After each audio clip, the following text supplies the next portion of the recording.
متنكشة معالي والكتب معاه جدتي. Come on, come and sit down. Listen very quietly to a story. I love listening to stories, don't you? I'm Mimi, and I tell stories. The Bear Who Went Boo by David Walliams, illustrated by the artistic genius Tony Ross.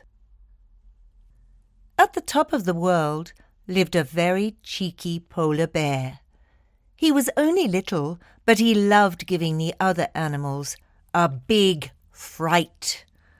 Slowly and silently he would creep up behind them before going boo. The poor creatures would shriek as the little cub would roll around hooting with laughter.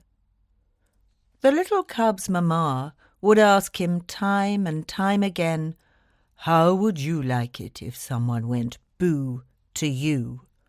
But he wouldn't listen. All the little cub longed for was to be big and fearsome like his papa. One morning a helicopter was spotted in the sky. News spread across the ice that a man was coming to the Arctic to make a television show. The animals were going to be famous. They began making themselves look beautiful for the cameras. A wrinkly walrus wanted to top up his tan. He decided to sunbathe in the nude. The little cub crept up behind the walrus. Boo! Ah! The walrus was so shocked he kicked up his back flippers. His tusks became skis as he zoomed across the snow. Whizz! Meanwhile, a platoon of puffins preened their feathers. Time to do boo too. Boo!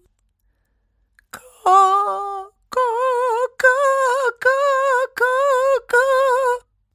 Startled, the puffins all tried to take flight at once. Wings walloped, beaks bashed. Caw, caw, caw. And the poor birds crashed head first into an iceberg. Wallop! There was no stopping the little cub now. Next, he sawed a hole in the ice sheet with his paw before diving down into the freezing water below. Time to do an underwater boo, but to who? The little cub spied a pair of killer whales practicing a synchronized swimming routine, ready for the cameras. Boo! The killer whales smashed through the ice sheet, up, up, up into the air. Blub, blub, blub, blub, blub. The first belly flopped onto the ice. Then the more blubbery of the two landed on top of his poor friend.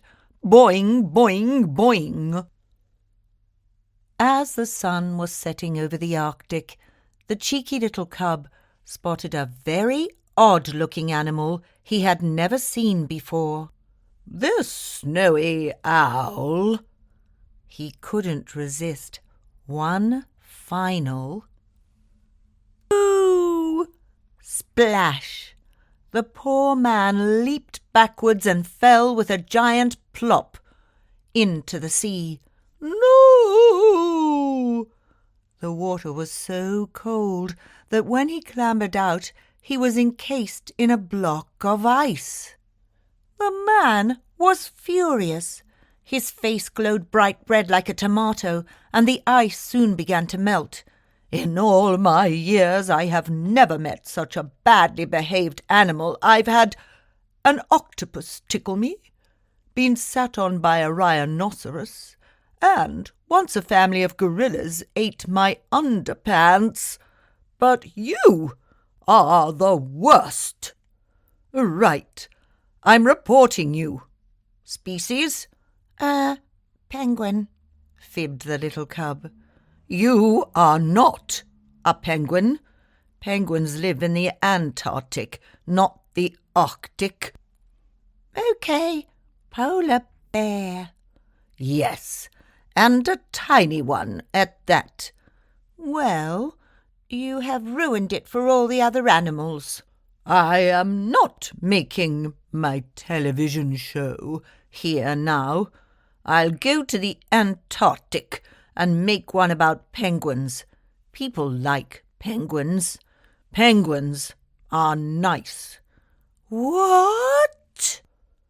As the little cub watched the helicopter leave, all the animals gathered. Now they were going to miss their moment of fame. It's time to teach that little bear a big lesson. That night, the little cub trudged slowly back home.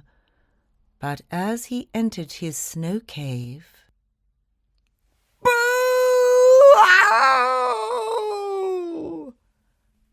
The little cub's fur stood up on end, as if he'd been hit by a bolt of lightning. Mama Bear was right. He didn't like it one bit. The little cub had learned a big lesson. From that moment, he promised never, ever to go boo again.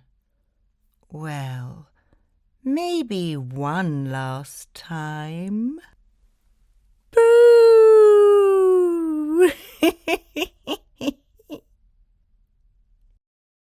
And that's Mimi and Me.